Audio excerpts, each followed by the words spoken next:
শীতের কুয়াশা ঘেরা এক সকালে রাজধানী ঢাকার প্রাণকেন্দ্র মিরপুরে অবস্থিত বসুন্ধরা শুভ সংঘ স্কুলে আয়োজন করা হয়েছিল এক হৃদয়গ্রাহী অনুষ্ঠান।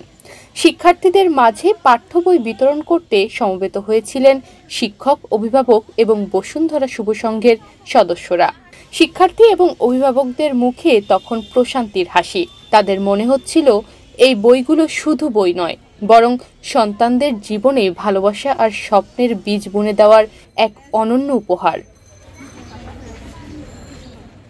15 জানুয়ারি সকালে বসুন্ধরা শুভ সংঘ স্কুলের শিক্ষার্থীদের মাঝে নতুন পাঠ্য বই বিতরণের এই আয়োজনে উপস্থিত ছিলেন বসুন্ধরা শুভ সংঘ স্কুলের শিক্ষিকা সেলিনা আক্তার, সাবিনা ইয়াসমিন, তানিয়া আক্তার, বিথি আক্তার এবং তানিয়া ইসলাম।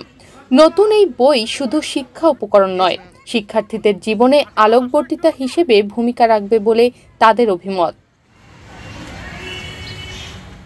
বই হাতে পাওয়ার পর প্রতিটি শিশুর মাঝে ছড়িয়ে পড়ে অন্যরকম এক উচ্ছ্বাস।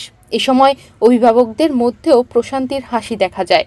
নতুন বইগুলো শুধু বই নয়, বরং সন্তানদের জীবনে ভালোবাসা আর স্বপ্নের বীজ বুনে দেওয়ার এক অনন্য উপহার।